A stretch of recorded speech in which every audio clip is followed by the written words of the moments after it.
أهلا وسهلا بكم أعزائي المشاهدين المرفهين. أهلا وسهلا بكم بلقاء الرأي لهذا اليوم. الأحداث السياسية دائما ما تتطور. بدينا برنامج عمل الحكومة، كان في بعض الكلمات اللي صار فيها تعقيب كثير، واستمرينا بافتتاح دور الانعقاد بثلاث كلمات من سمو الأمير والنطق السامي، ومن ثم رئيس مجلس الأمة، ومن ثم رئيس الحكومة. وبعدها كان الختام لهذا الأسبوع بطريقة مفاجئة، وهي الاستجوابات. كالعادة يكون معنا طرف نيابي، لكن هذه المرة في لقاء الرأي معنا طرف أيضا من الحكومة، وهي الدكتور رؤيا دشتي. قبل أن ننتقل إلى صلب الحديث، وما بأطول، ولكن الدكتور رؤيا دشتي وبشكل صريح في مجلس الأمة يقال بأنها تدير الأمور، وهي التي تشكل حلقة وصل للتصويت وإدارة بعض النواب، أي اللوبيات بشكل صريح. في التخطيط هي نوعا ما صارمة، وبعض الأحيان غير حيادية، ومع المواطنين هي ضد كل زيادات، أي شيء لمصلحة المواطن هي ضده. الدكتور رؤيا دشتي وزيرة التنمية والتخطيط وأيضا وزيرة مجلس الوزراء، عفوا وزيرة شؤون مجلس الأمة. أهلا وسهلا بك. مسيك بالخير أخي محمد، بس ما حفوت بالتضليل الحقائق اللي طيب. جزء منها اللي تكلمت عنها. راح أعطيك الفرصة كاملة بإذن الله أن يعني تتكلمين فيما يعني سوف أوجه من أسئلة في اتهامات بشكل صريح. دكتورة أي لآخر الأحداث السياسية، وهو استجواب النائب رياض العدساني، كان لك تصريح، وتصريح غير يعني مو غريب، والناس تعودوا عليه، أن الحكومة راح تتعامل مع الاستجواب وفق الأطر الدستورية. احفظوا الناس هذا الكلام. الأطر الدستورية مو بالضرورة صعود، هي صعود المنصة، هي التأجيل، هي أيضا الإحالة التشريعية. شنو الأطر الدستورية؟ شنو اخترتوا؟ أخ محمد مساء الخير بالأول، ومساء الخير لكل المشاهدين قناة الرأي. اليوم الكل عرف أنه تقدم استجواب لسمو رئيس مجلس الوزراء، وبفجأة أحدى الأجهزة الإخبارية فيها طلعت مصدر وزاري يقول أن الحكومة قررت تحيل الاستجواب للجنة التشريعية.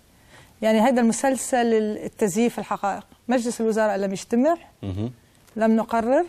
نحن استلمنا اليوم، أنا استلمت من مجلس الأمة الساعة 1:30 استجواب المقدم من النائب رياض العدساني، ونحن عم ندرسه ولم نقرر أي شيء. بس بالطبيعي يعني طيب الأطر الدستورية هذا الخيار، نحن الأطر الدستورية نعمل فيها. افتتاح مجلس الأمة أمس، سمو الأمير حفظه الله ورعاه تكلم على مرجعية بالدستور واحترام الدستور. نعم. سمو رئيس مجلس الوزراء حفظه الله تكلم على مرجعيتنا ومرتكزنا بالتعامل هو الدستور. نعم. رئيس مجلس الأمة تكلم على احترام الدستور والتعامل بالأطر الدستورية. نحن لن نخرج عن احترامنا وتعاملنا بالأطر الدستورية. عارف دكتورة، ولكن الأطر الدستورية عدت لك إياها في البداية. شو الخيار لم عم ندرس يا محمد. اليوم الساعة 1:30 استلمنا الاستجواب.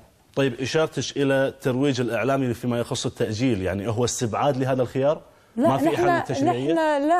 نحن اليوم ينقل عن وزراء مصدر وزاري وليشيشوا الناس بقرارات الحكومة لم تتخذها. يعني نحن اليوم بجو ملوث بحقائق غير صحيحة، مو حقائق، بتزييف أخبار غير صحيحة، نقلا عن مصدر، نقلا عن مصدر. ما في استفزاز من قبل التصريحات من قبلكم؟ لا، ما عندنا تصريح، ليس لدينا غير التصريح أن استلمنا الاستجواب. ونحن بالنسبة لنا كل الاستجواب حق دستوري لكل نائب كفل وياه الدستور، ونتعامل معه بالأطر الدستورية. هاي مرجعيتنا. وزارة الدولة شؤون مجلس الأمة صرحتي بأن عشان لا نريد المزايدات. مصدر وزاري قال الحكومة حتسوي كيد بالاستجواب، والحكومة حتسوي كيد بالاستجواب. الحكومة لما تقرر شو حتسوي بالاستجواب حيطلع عليه كافة العالم. شنو الأقرب من هذه السيناريوهات؟ ما أدري، بدنا ندرس.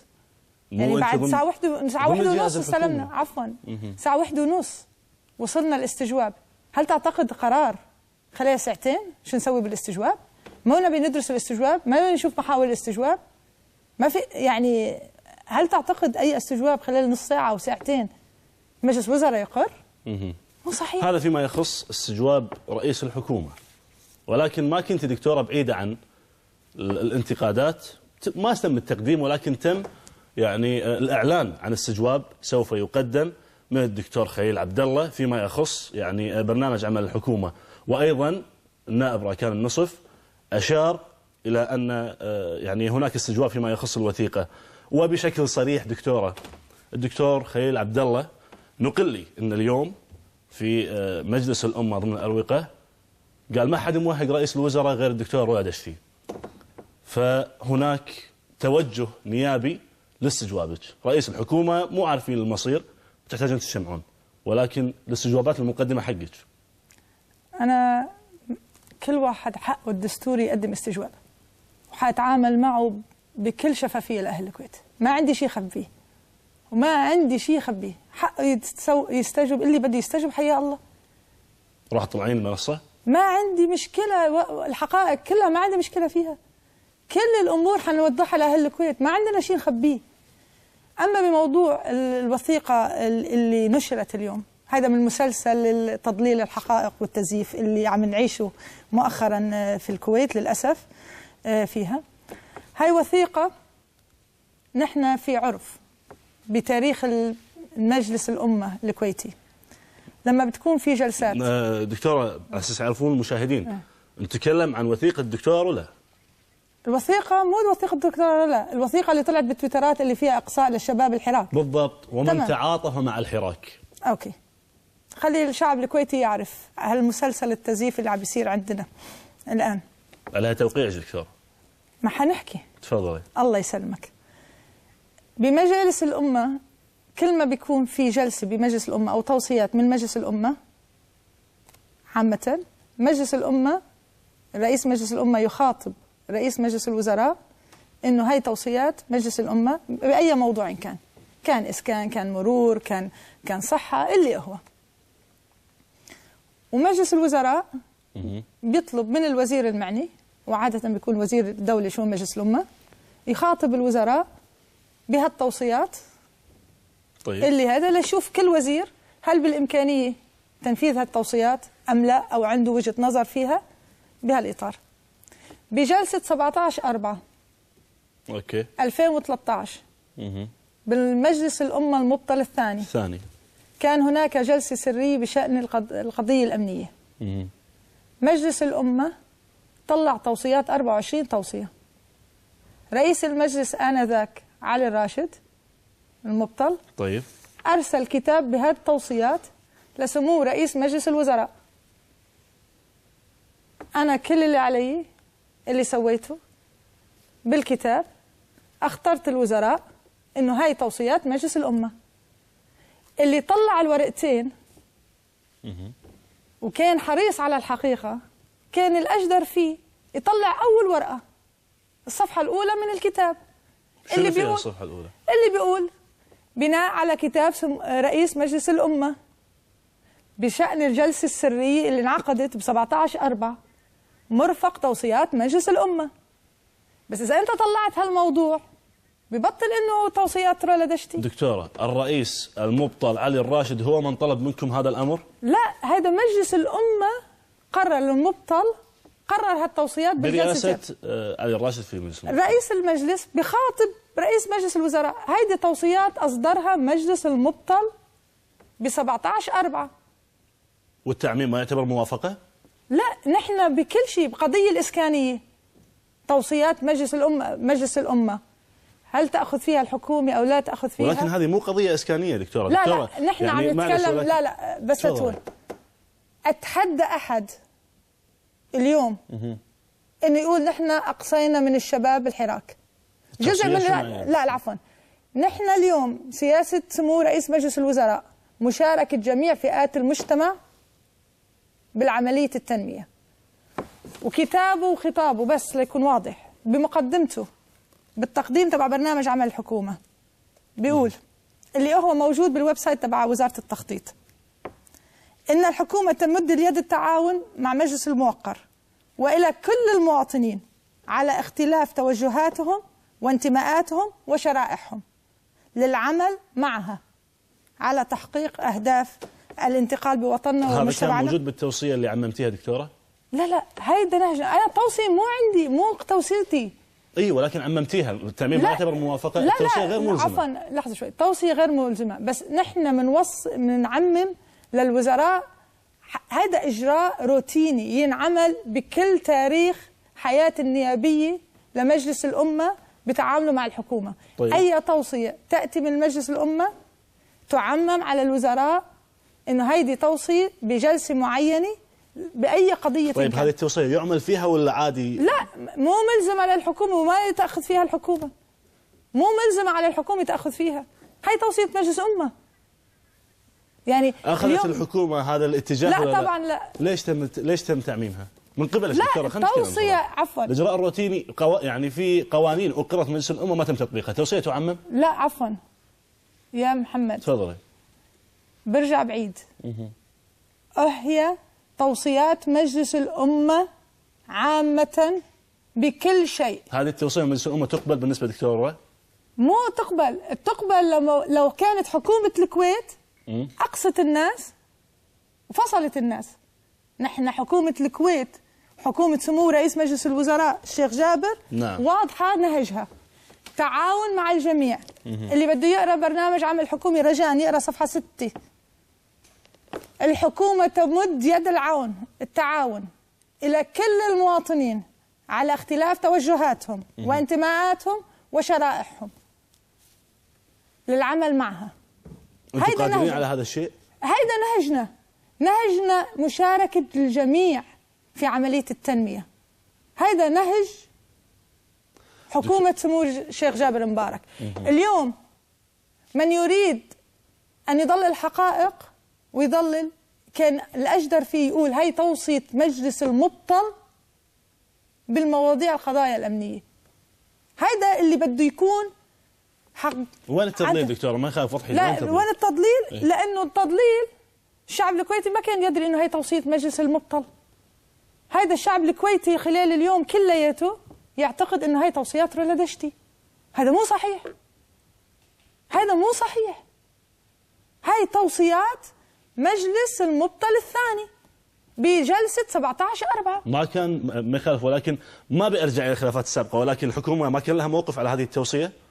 توصيات تكتب، نحن نرجع من عيد نهج حكومة سمو الشيخ جابر مبارك احتضان الجميع والعمل مع الجميع ولا نقصي أحد. هذا نهج واضح، ومقدمة تقديم سموه لها الموضوع واضح. اليوم الخلاف مو على ما تقولون، على ما تعملون. قاعد تسوون هذا الشيء؟ طبعا طبعا طبعا. طيب، وشباب الحراك يعرفوا نحن عيننا بعض الشباب بمناصب قيادية. ما عندنا تفرقة، نحن كفاءات الكويتية تعين لتعمل وتخدم الكويت بالمناصب القيادية. شوف لي واحد اجى، اعطيني مثل واحد فصل لأنه هو من شباب الحراك. السبب لفصله كان لأنه شباب الحراك. أتحدى واحد يجيب لي شخص بحكومة سمو الشيخ جابر مبارك فصل من عمله بسبب أنه هو عنده فكر. ما عندنا يعني معيار الاختيار في المؤسسة الحكومية هو ضمن الحراك وبرا الحراك؟ لا، هذا اللي عم جرب اقول لك اياه. هذا اللي عم جرب اقول لك اياه.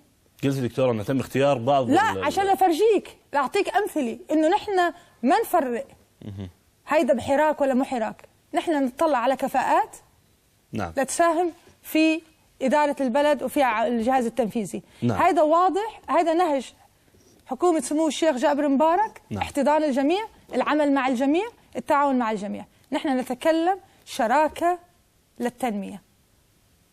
اليوم من يريد أن يضلل الحقائق بجو ملوث سياسيا، نحن ما علينا غير نقول لأهل الكويت جايين لنشتغل. هذا الكتاب وجايين لنعمل. أنت ما كنت تدري إنه هذه توصيات مجلس المبطل،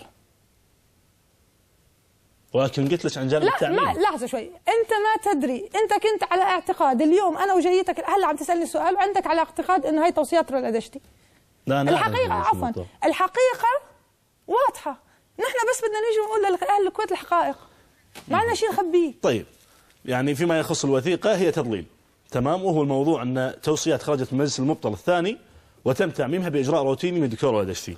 الخطاب السامي دكتورة، الخطاب السامي تضمن كثير من الأمور.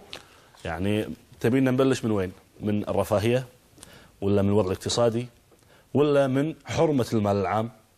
تضمن كثير من الأمور، ولكن دائما ردة الفعل الحكومية، الناس تترقب ردة الفعل الحكومية على الخطاب السامي. أنتم قادرين على تطبيق ما أتى في الخطاب السامي؟ طبعا، واجبنا والتزامنا. وسمو رئيس مجلس الوزراء حفظه الله اتكلم بالموضوع.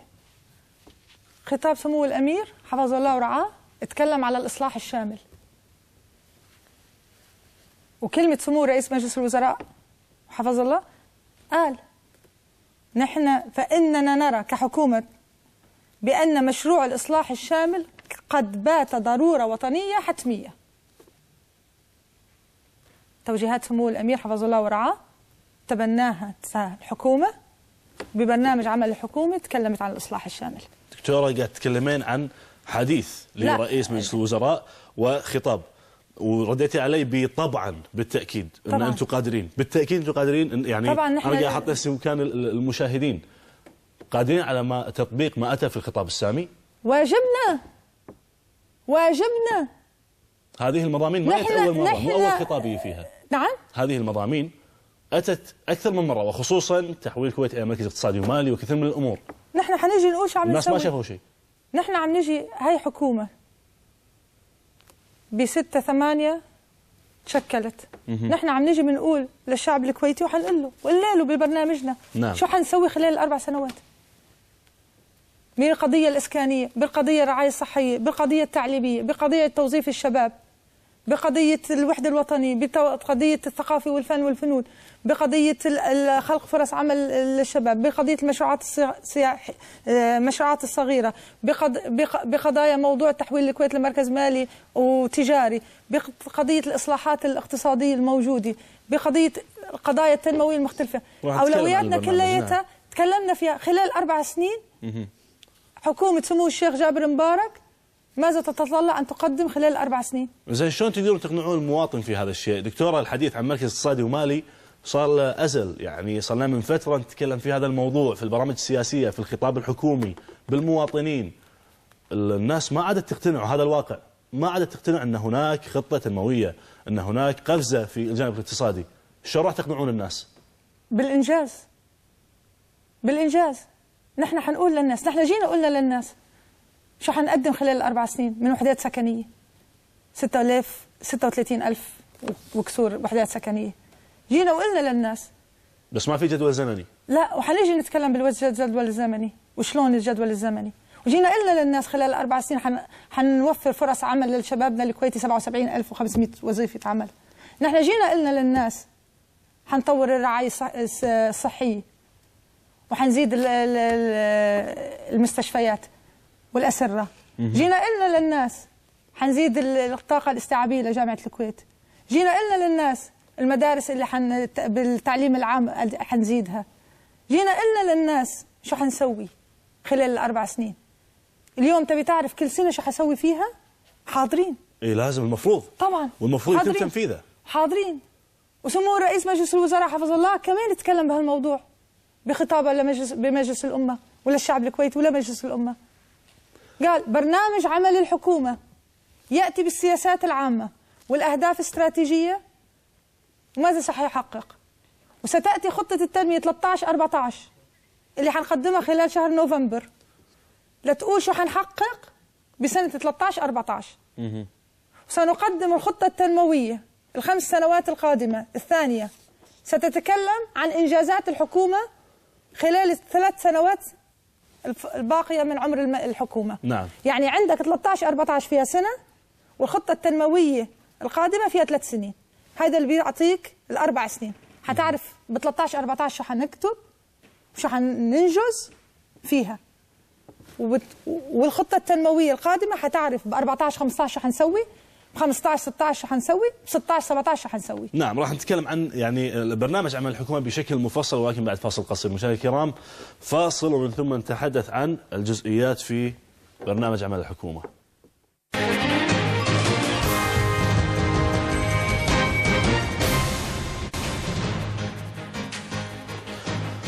رجعنا معاكم مشاهدينا الكرام مع اللقاء مع الدكتورة رولا دشتي. طبعا قبل الفاصل دكتورة تحديتي يعني قلتي أنا أتحدث يبون لي أي واحد انفصل من دوامه بسبة الحراك وما شابه. وأكون صريح معك، وصلتني أسماء تمام، من ضمنها يعني زايد الزيد انفصل. زايد الزيد من ضمن الحراك ولا موالي للحكومة؟ الحقيقة لم يفصل الأخ زايد الزيد بسبب هو من الحراك، فصل لأنه هو تغيب عن العمل فوق 15 يوم متواصل. قانون الخدمة المدنية يقول أي شخص يتغيب 15 يوم متواصل يفصل عن العمل. هذا السبب؟ هذا السبب. كل اللي يغيبون 15 يوم عن ديوان الخدمة قاعد يفصلون؟ طبعا. وفي قانون بعد أكثر، إذا كنت كمان متغيب 30 يوم متفرق بدون عذر. مو تغيب بدون عذر. يعني ما تاخذ إجازة، ما تخطر رؤساء العمل إنه أنت متغيب فيها. هذا في قوانين وايد بالبلد تطبق بانتقائية، ممكن هذا القانون طبق على زايد الزيد بانتقائية؟ لا، أنا فصلت ناس. لا مو صحيح. فصلتي ناس غابوا 15 يوم؟ طبعا. بعد اختارهم انه لازم يداوموا وقرروا انه ما يداوموا. مصممين. طبقت القانون. ليش نزعل لما بنطبق القانون؟ نتكلم على مطالبة تطبيق القانون، ولما بنطبق القانون يثار علينا. ما تدرون بالعكس انا بقول لما بنطبق القانون يجب ان تدفع فيه لأماكن ثانية. إذا القانون لم يطبق لندفع من طبق القانون. ما تدرون ليش في امتعاض من تطبيق القانون؟ ما تسمعون عن الانتقائية بتطبيق القانون وأن الناس تشوف الحكومة تطبق القانون على ناس وناس؟ اليوم أنت لو تطبق القانون أوكي شد بأزري أوكي حتى نطبق القانون. إذا في أماكن فيها خلل نعالجها. نحن ما عم نقول حكومة ملاك، ما عم نقول ما عندنا أخطاء. نحن عم نقول نحن جايين نعمل لنزيل هالعوائق، نعدل ونصلح من أخطائنا. نحن أول الناس اللي ننتقد نفسنا ونقول في أخطاء. في أخطاء بالحكومة طبعا، في أخطاء وفي تراكمات بأخطاء. نحن ما تؤيدين أن في جهات بالحكومة تطبق القانون بانتقائية؟ لا، أنا عم بقول لك في أخطاء بوايد أمور. يعني نحن ما عم نقول وعم نجي ونعترف. وأنت لو تتبنى نهج الإصلاح الشامل أول شيء فيه إنه تعترف وين أخطائك، وين إخفاقاتك. الإقرار بالخطأ شنو راح يصنع بعدين؟ أنا طيب الحكومة جت تصحيح واعترف وإصلاح. من متى إقرار الحكومة بالخطأ؟ تصليح وإصلاح. أنت عم تتكلمني على حكومة سمو الشيخ جابر مبارك. بس أسألك عن شكل أنا عم بتكلم على الحكومة اللي أنا فيها حاليا. نهجنا واضح، نهجنا واضح. جايين بإصلاحات إدارية، جايين بإصلاحات مالية، جايين بتطبيق القانون. بين ليل وضحاها نصير بيرفكت طيب مثاليين؟ لا، بس نحن فايتين بهالنهج. طبعا تعليمات سمو الأمير حفظه الله ورعاه بخطابه واضح، القانون تطبيقه. سمو رئيس مجلس الوزراء الشيخ جابر مبارك واضح. نحن جايين بإصلاحات إدارية وتطبيق القانون والالتزام فيه.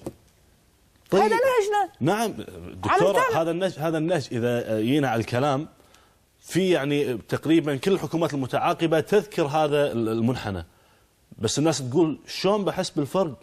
شو عطني شعور بأن الكلام اللي قاعد تقوله دكتور ولا دشتي حقيقي، في تغير بالنهج، في أمور قاعد أنا هقول لك، أنا هحكي بنفسي وزملاء الوزراء كمان عم يتبعوا النهج اللي عم بتكلم فيه. اليوم طبق القانون بالمسطرة على الكل، بالوزارات والجهات الأجهزة اللي عم بشرف عليها. التعيينات المراكز الإشرافية حسب القانون.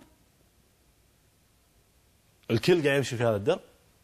أنت عم تحكيني هلا لو بتجيب زملاء الوزراء حيقولوا لك شو بيسووا. أنا ما فيني أحكي على كل زملاء، بس نحن فايتين بهالنهج. نعم فايتين بهالنهج.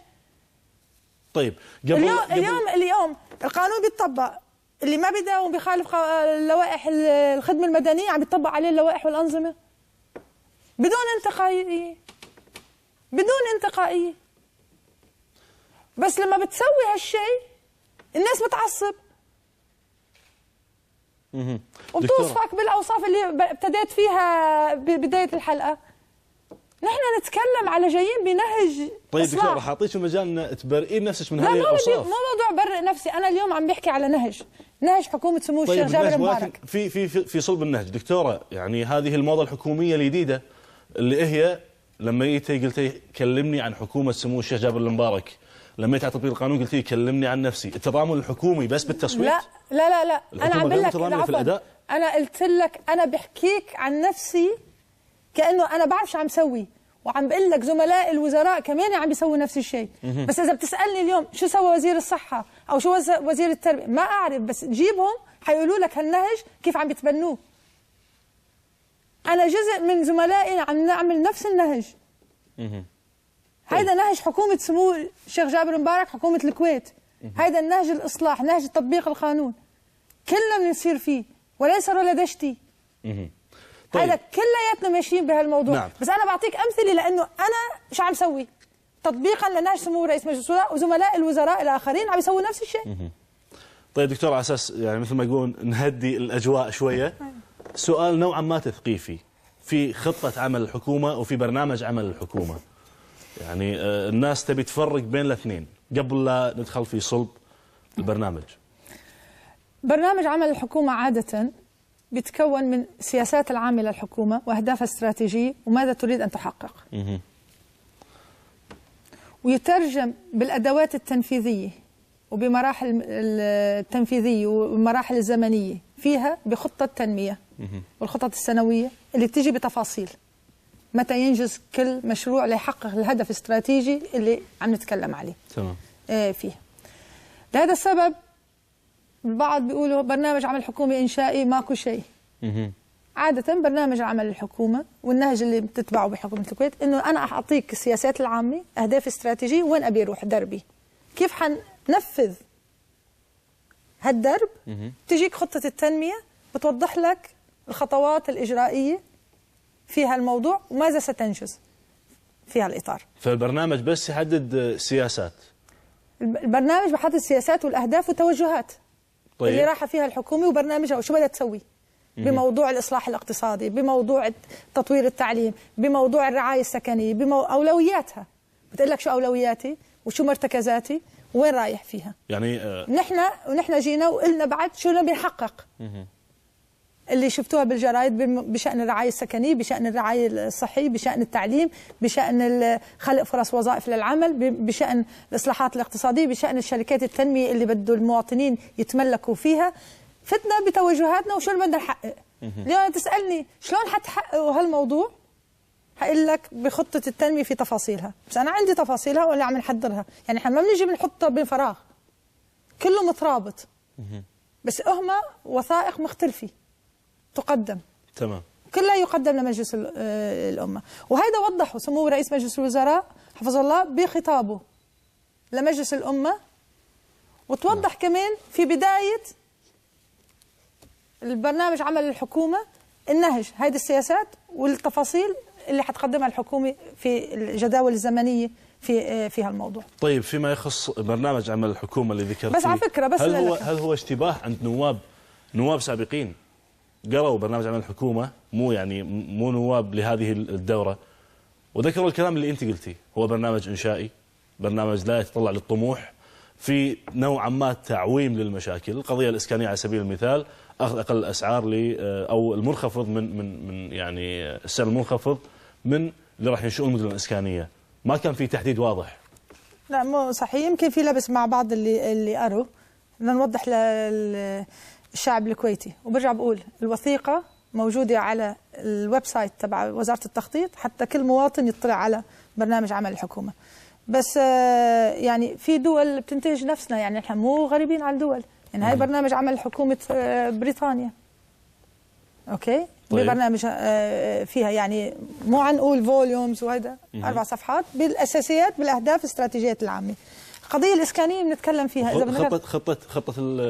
إذا خطة التنمية وين اللي محدد فيها الخطة التنمية؟ نرجع بنقول برنامج عمل حكومي 4 سنوات. أول سنة 13-14، ثاني سنة 14-15، ثالث سنة 15 16، رابع سنة 16 17.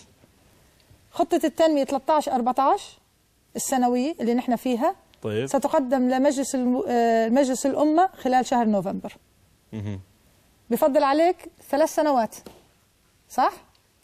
هدول الثلاث سنوات ضمن الخطة التنمية القادمة اللي ستقدم لمجلس الأمة لاحقا بعد كم شهر، اللي تتضمن 3 سنوات ضمن الخطة التنموية اللي سنقدمها لمجلس الأمة في الموضوع.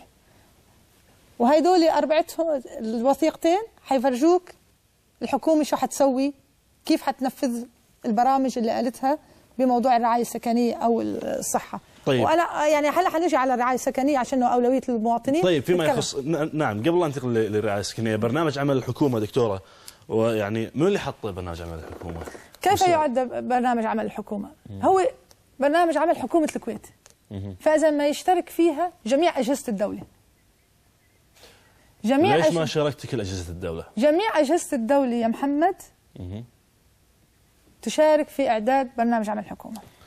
وزارة التخطيط تأخذ توجيهات مجلس الوزراء بالسياسات والأهداف، تخاطب مؤسسات الدولة كلها على توجيهات مجلس الوزراء بسياساتها وأهدافها، وتطلب من كل وزارة تحيطها علما بكيف ستنفذ هذه الأهداف نعم والتوجيهات والسياسات العامة. المجلس الأعلى للتخطيط كان ضمن الأجهزة؟ المجلس الأعلى للتخطيط ما شارك؟ عفوا، المجلس الأعلى للتخطيط ليس جهاز تنفيذي بحكومة الكويت. المجلس الأعلى للتخطيط هو مستشار الحكومة.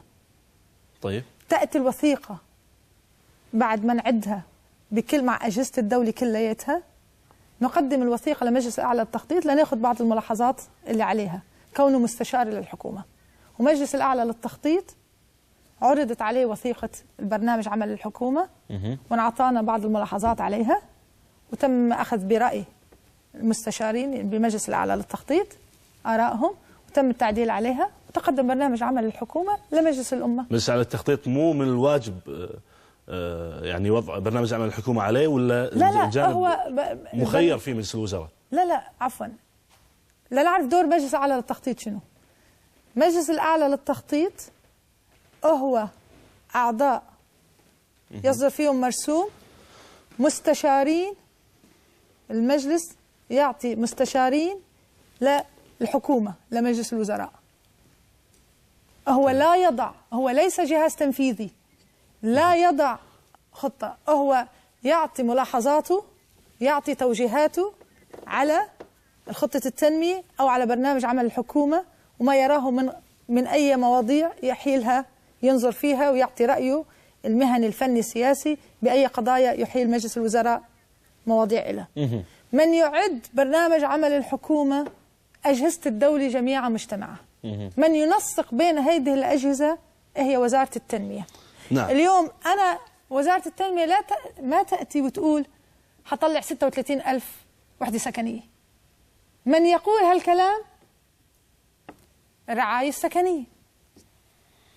من يقول إنه أنا بدي أعمل 2900 ميجا وات كهرباء، محطات كهرباء، مو وزارة التخطيط. من يقول هالكلام وزارة الكهرباء. من يقول حأبني مستشفيات، مو وزارة التخطيط، بتقولها وزارة الصحة. نحن ننسق ونتأكد إنه الأهداف الاستراتيجية يعني والسياسات. مو برنامج دكتورة، السؤال عن مجلس التخطيط على أساس أوضح أمر ونتكلم بصراحة. هذا البرنامج هو ليس برنامج الدكتور رولا دشتي اللي هي كتبتها بروحها وما استعانت بأحد. تم التعاون مع مؤسسة الدولة. محمد، شلون رولا دشتي بالمنطق تقول حطلع 2930 ميجا وات من محطات كهرباء من كهرباء؟ شلون رولا دشتي بتقول حطلع 36,700 وحدة سكنية؟ شلون رولا دشتي بتقول بدي زيد الجامعة الطاقة الاستيعابية تبعي جامعة الكويت ل 48,000 نسمة؟ ليش سموه برنامج دكتور رولا دشتي؟ اسمه برنامج حكومة الكويت، برنامج عمل حكومة، أجهزتها كلها. زملائي كل الوزراء شاركوا فيه. زملائي كل الوزراء شاركوا بالسياسات أول شيء اللي بنحطها وأهداف استراتيجية تبع البرنامج، والحكومة ماذا ستنجز خلال ال4 سنين اتفق عليها مجلس الوزراء، وزملاء الوزراء كل واحد بحسب اختصاصاته والأجهزة اللي بتابعت له اطلع على ماذا ستقوم أجهزته بالعمل خلال 4 سنين، وبيفيد وبيصير في نقاشات بين وزارة التخطيط الأمان العام للتخطيط والوزارات المعنية لنتأكد أن السياسات والتوجيهات العامة لمجلس الوزراء تضمنها برنامج عمل الحكومة. وهو برنامج عمل الحكومة يصاغ ويقرأ من جميع أجهزة الدولة، جميع أجهزة الدولة تشارك في إعداده في هالموضوع. طيب، يعني راح نكمل بعد الفاصل عن موضوع شراكة لاستدامة الرفاه على الكويتيين، هذا اللي هو العنوان العريض لبرنامج العمل، ولكن بعد فاصل قصير. رجعنا معكم مشاهدينا الكرام في هذا الحديث الصريح مع الدكتورة وليد الشري. دكتورة، يعني مثل ما ذكرت قبل الفاصل، شراكة في المسؤولية لاستدامة الرفاه عنوان عريض. ما يعني أنا ما راح أقول شلون الرفاه راح ينتهي، بقول يعني أنت صدق تلمسين أن في رفاه للمجتمع الكويتي، أي رفاه تتكلمون عنه؟ هل هم طوابير الإسكان ولا التوظيف ولا الصحة؟ أي رفاه؟ اوكي محمد، لما نتكلم على الرفاه لازم يكون تعريف، صح؟ ونتفق على تعريف الرفاه. في مؤسسات دولية بتعرف الرفاه وبيتضمن بتعريفها معايير مختلفة، منها موضوع الاقتصاد، منها موضوع الفرص، منها موضوع الحوكمة، منها موضوع التعليم، منها موضوع الصحة، منها موضوع الأمن والأمان، منها موضوع الحريات، منها موضوع التكافل الاجتماعي. هاي معايير ضمنها وبيطلعوا معيار على الرفاه وبيقيموا دول العالم كلها. اليوم الكويت عم نتكلم ترتيبها رقم 38 بمؤشر الرفاه، والثانية عربية إذا ماني غلطان. اليوم عندنا مشاكل، اليوم عندنا مشاكل نريد أن نحلها، بس أنا لما بحكي إنه نبي استدامة الرفاه، نحن نبي الكويت مو 38. طيب أنا خلينا نتكلم بمفهوم المواطن العادي دكتورة. الرفاه عند المواطن العادي سيارة، بيت، ضمان وظيفي، ضمان صحي، متوفر عند المواطن. هدي الدراسات اللي قاعد تصير من يعني في جامعة بريطانية ما كنت مخطئ أو مجلة بريطانية. لا أنا مو دراسة، لحظة شوي ليكون معنا، هذه مؤشرات دولية تقارن. يعني نحن بنجي على الموضوع الفساد، لما بتقلي تفشي الفساد شو بتسوي؟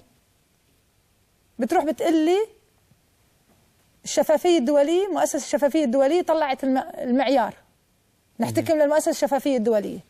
تجي بتقلي على سهولة سهولة البزنس، ease of doing business، سهولة الأعمال بالكويت، بتروح بتستخدم لي بنك الدولي وبتقلي بنك الدولي بيقول طيب اليوم بتاخذ هالمعايير، ولما بنجي على موضوع الرفاه بتقلي لا أنا ما بدي استخدم المعايير الثانية الدولية. يعني خلينا نكون منصفين لنعرف وين رايحين.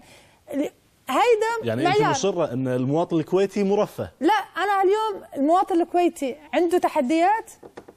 المواطن الكويتي دخل الفرد بالمواطن الكويتي من أعلى المستويات بالعالم. هيدا حقيقة. دخل الفرد للمواطن الكويتي من أعلى المستويات بالعالم مقارنة بالدول المجاورة. بدول العالم دخل الفرد الكويتي من أعلى المستويات بالعالم.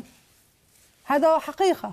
اليوم هالمواطن الكويتي عنده متطلبات وعنده تطلعات، حقه، واجبنا كحكومة نحقق تطلعاته ومتطلباته، صح. هيدا واجب علينا. عندنا برعاية السكن. لحظة، شنو القياس على موضوع الدخل؟ لا ما يصير نتجاوزه. شنو القياس على موضوع الدخل؟ المواطن الكويتي هو الأعلى بالعالم، مو بس الدول المجاورة، أصلا ما طالع الدول المجاورة بالعالم. شو قصتها؟ شو بيسموها الناتج القومي للفرد. طيب عندنا ناتج قومي المحلي للكويت، بنقسمه على عدد السكان، يطلع عندك الفرد قديش الناتج القومي، وبيقارنوه بكل دول العالم. يعني هي إحصائيات دولية، مو نحن عم نجيب أرقام. إذا أنت قاعد تأكدين رفاهية الفرد بس بطريقة غير مباشرة. نحن عم نحكي اليوم هيدا وضع الكويت بموضوع دخل الفرد. اليوم هل المواطن عنده متطلبات؟ نعم. عندنا اليوم احتياجات، صح. احنا بنقول تعال نحققها. في اخفاقات ببعض الخدمات، صح. بدنا نعزز نحسن خدماتنا، صح. ما عم نقول لا. انا ابي اشوف الكويت بكل مؤشر بدول العالم رقم 1. ونشتغل لنصير رقم واحد. طيب. وحقنا نصير رقم واحد. اليوم بتقول لي رعاية سكنية حنتكلم فيها. لا قبل لا ندش بالتفاصيل دكتورة، الزبدة فيما يخص الرفاه، هذه الحياة المرفهة للمواطن الكويتي انه هو اعلى دخل بالنسبة او من اعلى الدخل القومي للمواطن يعني بشكل عام في العالم، وهذه الامور خلاص انتهت، المواطن الكويتي ما راح يقدر يحصل هذه الامور وراح يعيش بطريقة مغايرة ومختلفة، وراح تنخفض الرواتب يعني ايضا بما انك ايضا يعني وزيرة راح ينخفض راتبك معاهم. نرجع نقول إذا عم نتكلم على دولة الرفاه انتهت، اللي قعدت ومسلسل تزييف الحقائق والتضليل اللي عم نشوفه هالفترة والنهج اللي عم يستخدموه البعض. دكتورة رئيس الوزراء قال شري. سمو رئيس مجلس الوزراء لم يصرح لأحد، خلي يكون واضح. سمو رئيس الوزراء لم يصرح لأحد إنه دولة الرفاه انتهت. ما حصل للعلم الكل، بعض الأشخاص الله يسامحهم اجتزأوا عبارات من برنامج عمل الحكومة مقدمة سمو رئيس مجلس الوزراء وقالوا هيدا سمو رئيس مجلس الوزراء تصريحه. العبارة اللي نحن نتكلم فيها وهدف سمو رئيس مجلس الوزراء بمقدمته لتعرف هدف برنامج العمل الحكومي اللي ما قالوا للشعب الكويتي بتاني سطر من تقديم سمو رئيس مجلس الوزراء: نهدف كحكومة الوصول إلى تحقيق الأهداف التي نصب إليها جميعا من نمو وتقدم ورخاء ورفاه. أهداف نصب إليها ببرنامج عمل الحكومة، مو بس بالشعار، بتقديم سمو رئيس مجلس الوزراء. لكن لنوصل لما نصب إليه هناك تحديات. طيب. اللي تكلم عليه سمو رئيس مجلس الوزراء قال: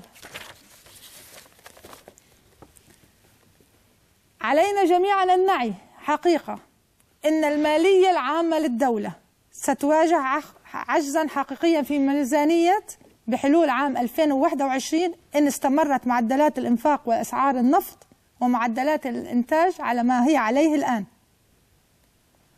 وهيدا سيؤثر على تحقيق استدامة الرفاه لأبنائنا. عندنا تحدي، نجي عم نخطر شعب الكويتي بهالتحدي. هدفنا اليوم استمرارية الرفاه. أنا لا أنظر للرفاه حقق تطلعات المواطنين اليوم، لكن أنا أنظر لحقق تطلعات المواطنين اليوم وتطلعات الأجيال القادمة. أنا أبي رفاه اليوم ودوم. من يريد الرفاه فقط لليوم أنا مو بخطة. أتوقع دكتورة خليتك تقرين بشكل مريح. السؤال اللي وجه لك إياه، المواطن يعني مو هوش عليه، ولكن شنو ذنبه باللي قاعد تقولين؟ هي إدارة حكومية، أنتم المهيمنين على مصالح البلد، أنتم المهيمنين على مصالح البلد. المواطن هو اللي يعي أن دائرة الرفاه تنتهي، المفروض السلطة التنفيذية تعي بأن ماشية بالدرب الغير سليم، لازم تصحح المسار. ونحن نعي وقلنا لما جينا نقول يا جماعة هالمسار حيتصحح، وتبنت الحكومة نهج الإصلاح الشامل بالتصحيح، وقالت إنه هذا التصحيح يتطلب الجرأة والشجاعة والقرارات والتضحيات والعمل الدؤوب بهالموضوع. نحن ما جايين نخرع أحد، بس نحن لازم نرفع الراية ولازم الشعب الكويتي يسمعها، لأنه أماني مسؤولية وطنية علينا. أنا لا أريد المواطن الكويتي ينام ويقوم ويصير فيه مثل ما صار باليونان ولا بإسبانيا ولا بإيطاليا ولا بالبرتغال، دولهم كانت على إفلاس. نام زين وقام ولقى بلده على إفلاس. والمواطن الكويتي ما يبي يشوف الحكومة تقدم تبرعات مليارية للخارج ومنح وأيضا قروض ومو قاعد تسوي له ولا شيء. نحن عم نسوي. وين دكتورة؟ لحظة، وهلا حنيجي عليها، بس خلينا نعي التحدي. بس لازم نعي التحدي بالموضوع. أنتم كفريق وزاري الكل مقتنع في هذا التحدي؟ نعم. ولو ما مقتنع ما طلع برنامج عمل الحكومة. هيدا برنامج عمل حكومة، يعني فريق الوزاري ككل في سيناريو من السيناريوهات اللي عملت. اليوم ميزانية الدولة 21 مليار دينار. خلال 3 سنوات الماضية النمو بالإنفاق الحكومي بميزانية الدولة كان حوالي 9.5%. نحن جينا بدنا نرشد الإنفاق وقلنا نفترض أن النمو بالإنفاق كان 6.5% وليس 9.5%. ولا نفترض اليوم حكومة الكويت تنتج 3 مليون برميل، نفترض أنه حننتج 4 مليون ونص برميل يوميا. اليوم سعر البرميل حوالي $100، نفترض سعر البرميل كان $120. طيب محمد، بعام 2029 سيكون لدينا عجز حقيقي. كل واحد عنده كالكوليتر ويقعد يحسب. 2029 تريني هاي حقيقة وواقع، هاي افتراضات مو غير طبيعية تصير. 2029 الكويت ستدخل بعجز مالي حقيقي بهذا السيناريو. وهذا سيناريو متفائل. ليش ما سمعتوا التقارير السابقة فيما يخص هذا الموضوع؟ في اللي قالوا الكويت سوف تدخل 2030 بعجز، لازم تنوع. نحن عندنا سيناريوهات بين ال21 وال29. الموضوع النهج لن يستمر، وهيدا ما اجت برنامج عمل الحكومي وقال هيدا النهج لن يستمر. اللي عم نسويه الحين مو صح، وعلينا تبني الإصلاح الشامل بمناحي الحياة كلها حتى نضمن الرفاه بالطريقة الصحيحة واستدامتها. لما أنا أحذر الشعب بالموضوع التحدي اللي عم يواجهني تختزل العبارة.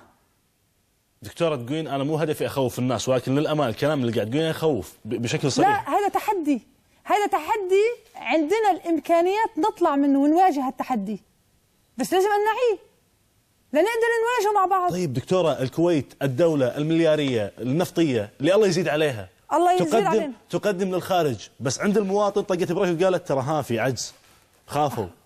يا أخ طيب محمد، ليش ما يكون إرشاد الإنفاق أيضا خارجيا مو بس داخليا؟ أخ محمد، نحن عم نحكي إرشاد الإنفاق، نحن عندنا التزامات بالسياسة الخارجية لنحمي بلدنا، وفي التزامات سياسة خارجية. أمان البلد وحمايتها مهم. وجود الكويت على الخريطة أهم شيء. ضاعت منا الكويت وقت الغزو ب90، لن نقبل أن تضيع الكويت مرة أخرى. تكلفة تحرير الكويت فوق 300 مليار دولار. المجتمع الدولي كله دفعه 300 مليار. لو هيدا دين عليك لتسدد مشان تحريرنا، إلى الآن لم نسدد هالدين. طيب اليوم خلينا نعرف سياساتنا الخارجية حماية بلدنا ووجود بلدنا. النقاش اللي عم تتكلم فيه بفهمه من كل مواطن، لأنه هذا النقاش بكل دول العالم المتقدمة بيصير فيها الحراك. بأمريكا المواطنين بيحكوا بالأزمة المالية نفس الكلام، ليش عم تعطوا فلوس لبرا ونحن عندنا أزمة. باليابان بيتكلموا نفس الكلام، بإنجلترا بيتكلموا نفس الكلام، بالدول الأوروبية الأخرى بيتكلموا نفس الكلام. المواطنين أنا بفهم، بس نحن السياسة الخارجية أهم من المواطن العادي. لا، نحن بنقول توازن. وجود الكويت مهم لكل مواطن كويتي. أنا كنت لما تغزت الكويت، يمكن أنت كنت صغير. إيه صغير، عادي مو مشكلة. أوكي، أنا كنت عم بدرس برا، كنا مستعدين نبيع الفوق واللي تحتنا بس ترجع ديرتنا. طيب والمواطن الحين نحن عم نقول وجود الكويت في سياسة خارجية علينا الالتزام فيها مشان نحمي بلدنا. واليوم ما عم نقول بس هيك، ونحن عم نقول المواطن الكويتي عنده متطلبات. واجا برنامج عمل الحكومي، احدى المرتكزات اللي تبناها برنامج عمل الحكومي، بالاضافه للاصلاحات، بالاضافه لتوجيهات سمو الامير حفظه الله ورعاه بخطاب النطق السامي، بالاضافه الى الاحتكام للدستور، بالاضافه الى التعاون مع مجلس الامه. هي اولويات المواطن الكويتي اللي مجلس الامه طلع استطلاع راي فيه. نعم، ونحن عندنا اكثر من الاولويات فيها دكتورة. من موضوع نعم التوظيف. دكتورة ولكن اولويات المواطن الكويتي هدف من اهداف واولويات برنامج عمل الحكومه. طيب دكتورة، وحنيجي عليهم ولكن دكتورة فيما يخص يعني تصحيح المسار، الحين يعني قبل كان الحديث السياسي تأزيم سياسي، الخطأ بين المجلس والحكومة، عدم التعاون. برنامج عمل الحكومة ما شاف أنه ممكن تعود الدولة مرة أخرى باستحداث موارد بديلة، بتنويع مصادر الدخل. لا، أول شيء إشراك المواطن في ما يخص كيان الدولة بالضرائب ورفع الرسوم. طيب، أعتقد رفع الرسوم هذا تصريح أنت ذكرتيه أن الرسوم غير منطقية أو غير ملائمة. نحكي واقع. يعني صحيح. نحكي واقع. كهرباء بتكلفك 45 فلس، بتبيعها بفلس وفلسين. مو رسوم متدنية؟ سؤال بس. شو؟ الكهرباء بتكلفك إنتاجها 45 فلس، بتبيعها بفلس وفلسين. هذا رسم متدني ولا لا؟ طيب الكهرباء مدعومة. لا رسم متدني ولا لا؟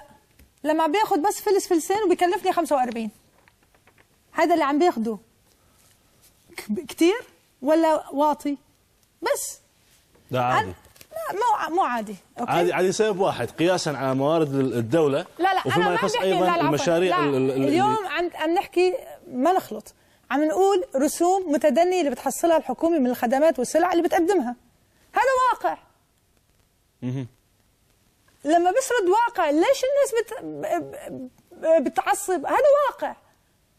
اليوم أنا بدي أصلح وعندي إصلاح شامل، في عندي هدر بالحكومة بالإنفاق الحكومي عم نبلش فيه. الحكومة قاعد تهدر يعني؟ لا، الإنفاق. أوكي، عم نبلش يعني الإنفاق اليوم، وجزء من البرنامج عمل الحكومة عم نحكي على الهدر بالإنفاق.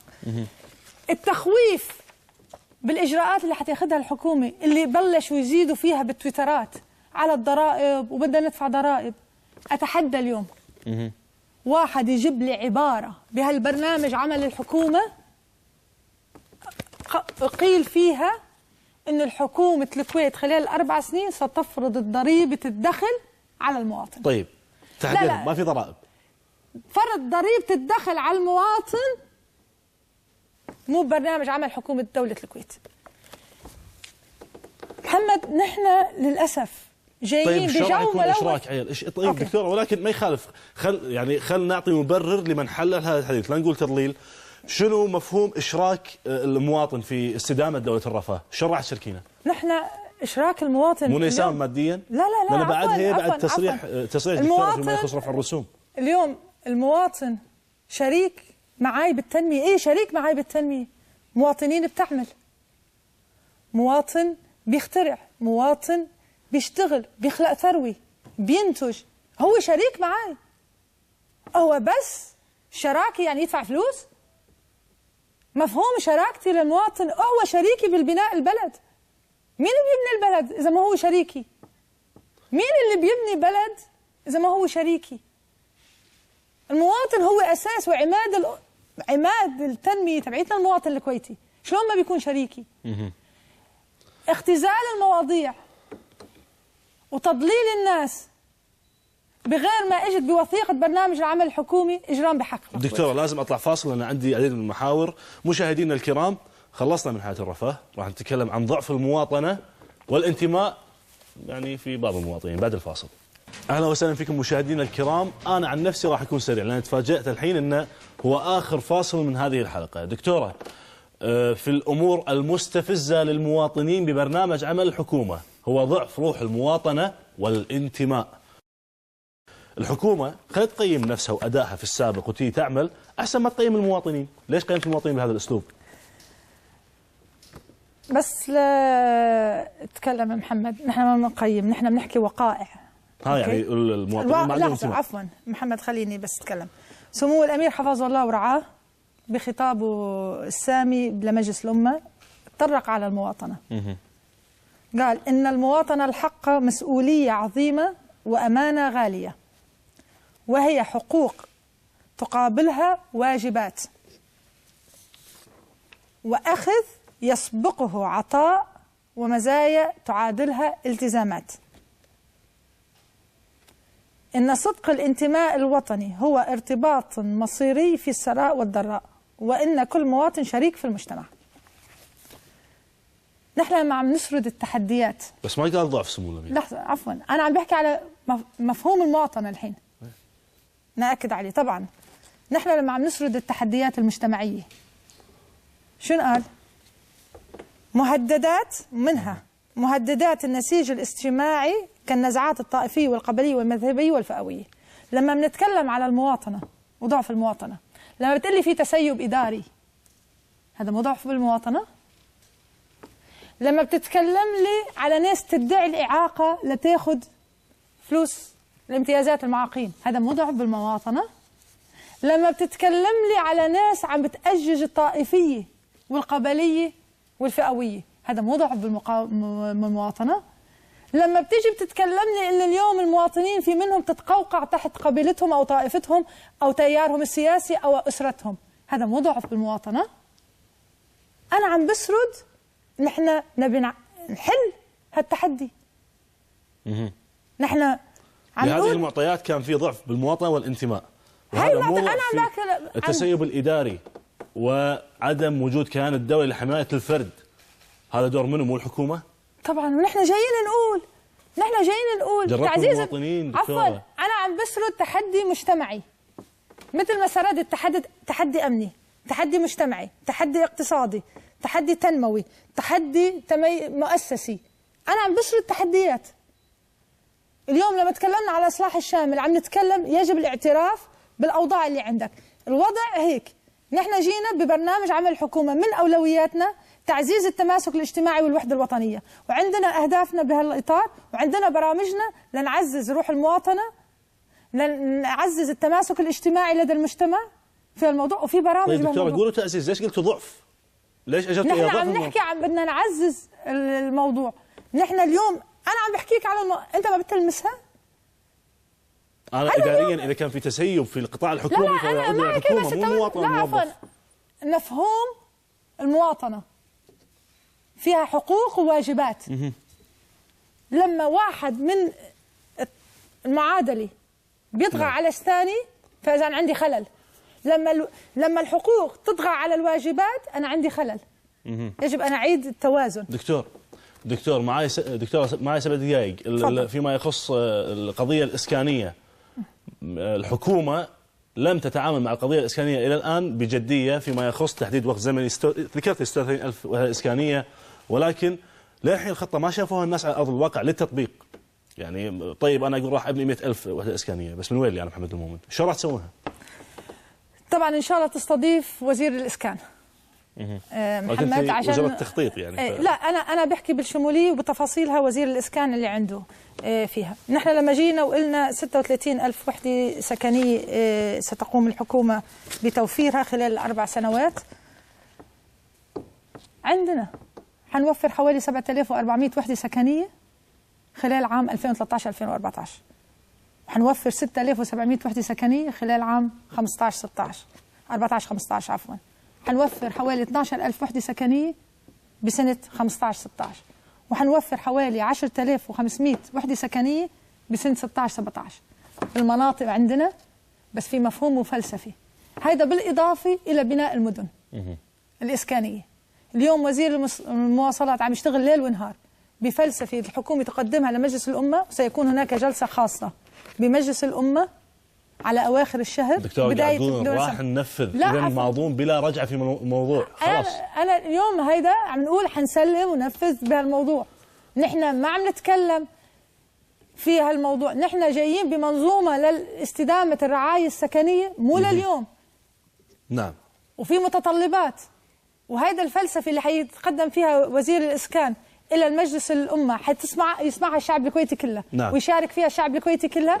والمجلس الامه حيعطينا وجهه نظره بهالمنظومه والفلسفه الرعايه السكنيه لاستدامتها فيها، وحيمشي المشوار.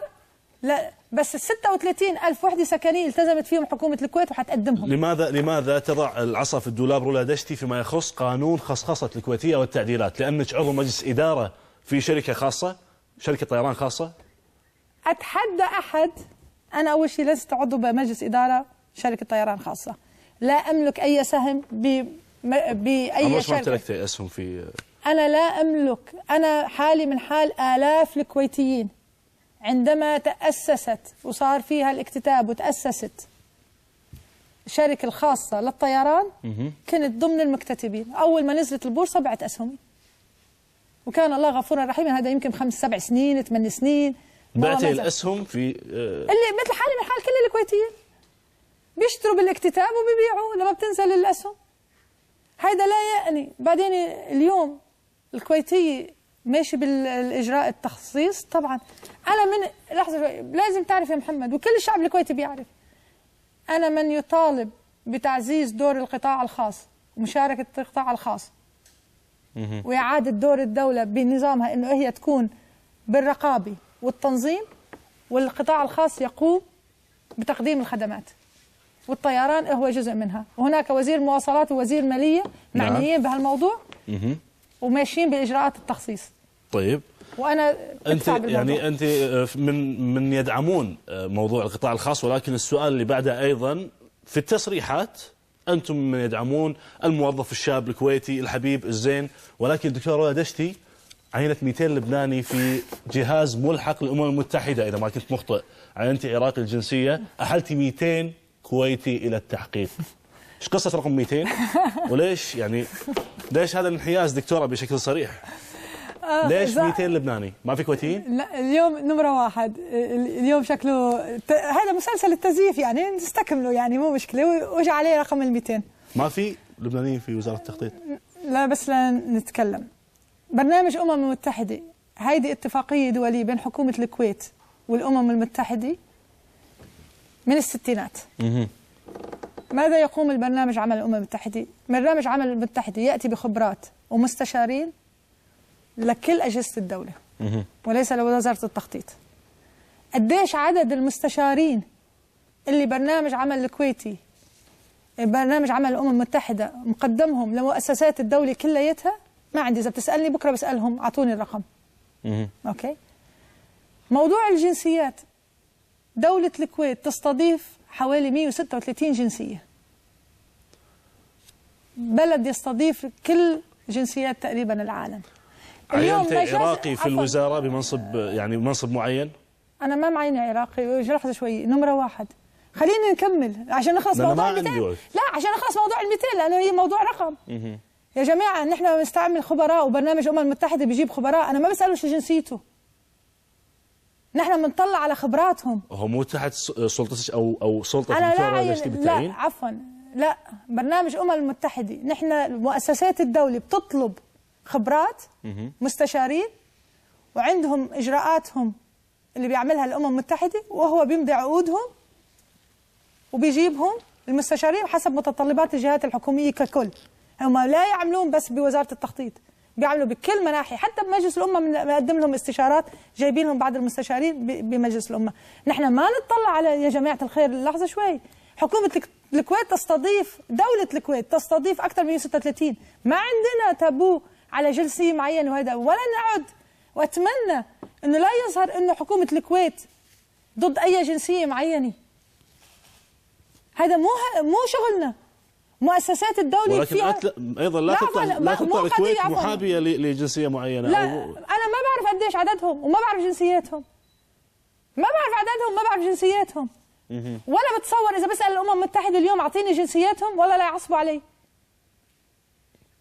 مو داتا هاي اللي نجمع الناس بجنسيات ونقول لهم جيبوا لنا هالجنسيات معينه وجيبوا لنا من هالبلد وجيبوا لنا هالبلد.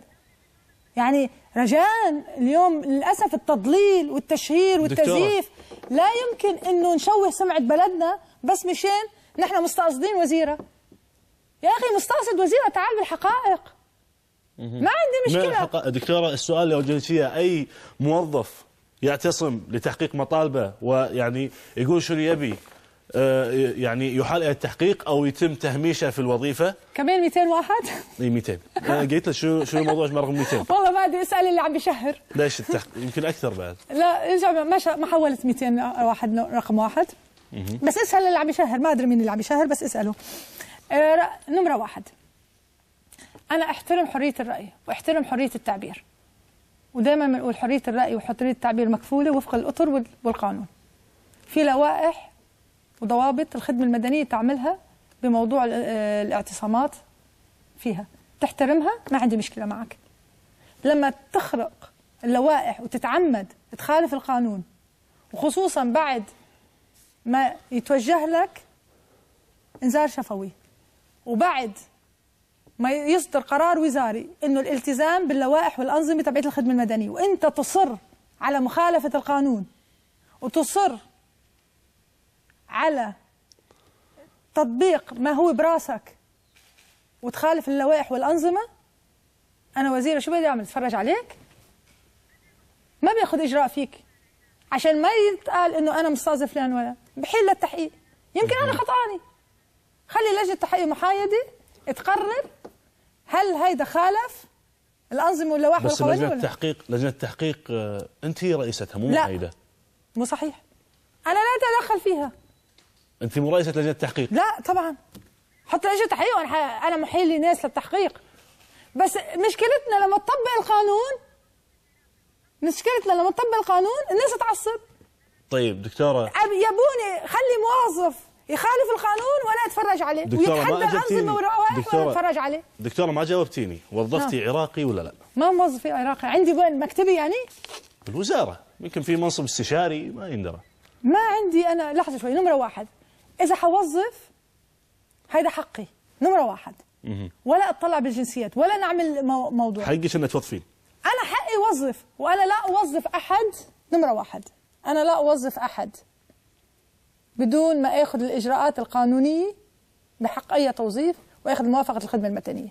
انا احترم القانون، لما اطبق القانون على موظفين فانا الاولى انه احترم القانون ولا اعمل استثناء بالموضوع ولا استثني احد.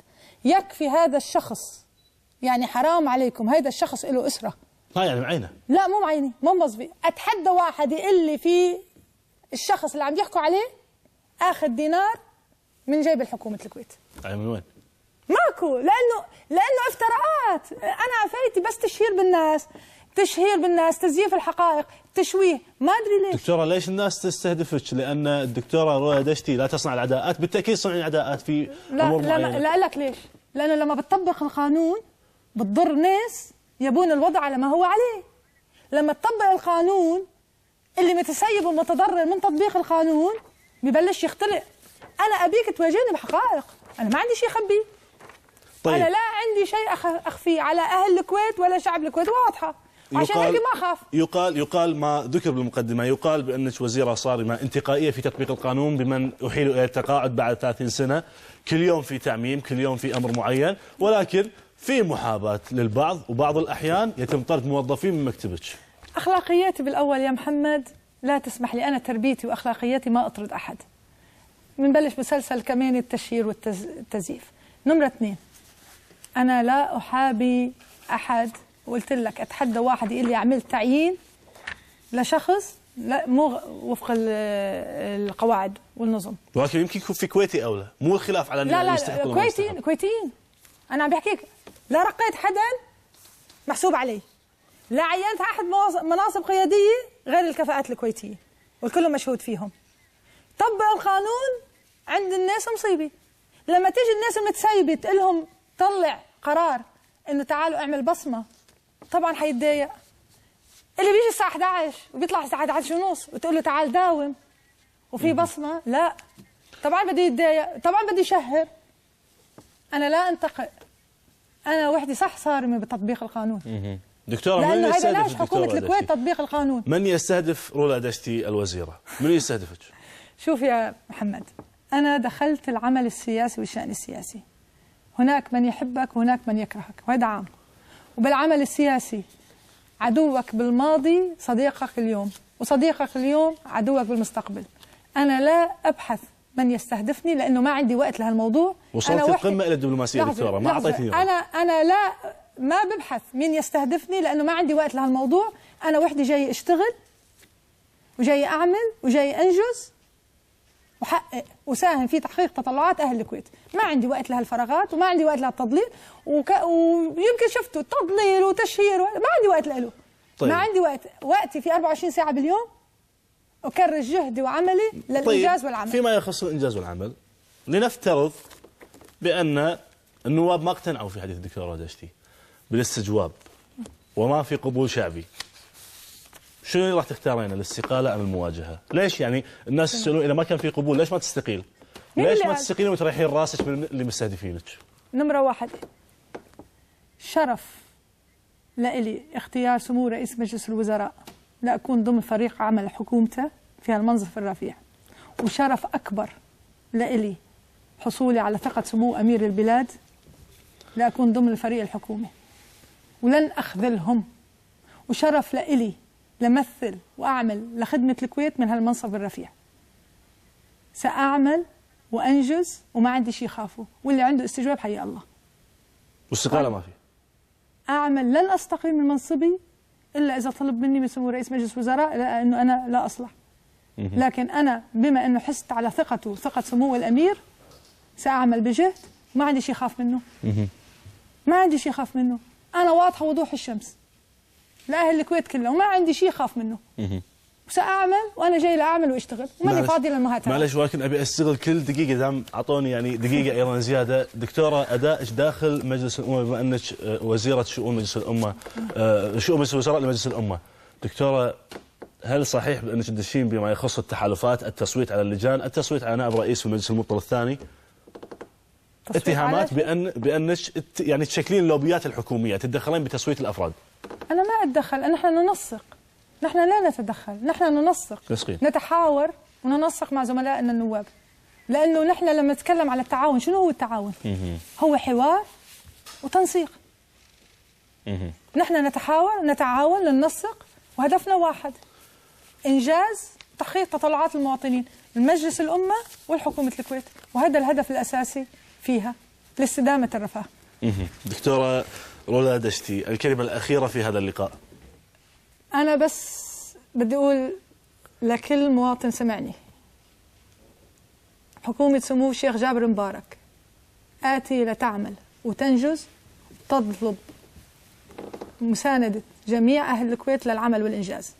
ثقافة التشهير والتزييف وتضليل الحقائق ليس موجودة عندنا، وأتمنى اللي عم يتبنى هالنهج يوقفوا. الكويت تطلب منا جهود للإنجاز والعمل والتضامن. رجاء أتمنى من اللي عم يتبنى هالنهج لا يأتي بتضليل المواطنين وإحباط المواطن، مو وقتها. نعم. كفانا مثل ما قال سمو رئيس مجلس الوزراء تضييع بالوقت. ما تستحمل. نعم. نريد العمل والإنجاز والتعاون. نعم. بلدنا عندنا إمكانات كبيرة وهائلة لمستقبل واعد، نحن نشوفه ونراه، بس نريد كل المواطنين ويانا. نعم. تعمل بجهد وإخلاص. نعم دكتورة رولا دشتي، شكرا جزيلا لك على الحضور والإجابة على جميع الأسئلة. مشاهدينا الكرام، لن نجزع بما يخص انتهاء دولة الرفاه. انتهت ولا ما انتهت؟ احنا كنا صغار بالغزو، ولكن احنا ما نتعامل مع بلد على انها منصب او بير نفط، احنا نتعامل مع الكويت على انها الوجود، فيها رفاه ولا ما فيها، فيها منصب ولا ما فيها، قاعدين وهي ديرتنا. الى اللقاء. شكرا.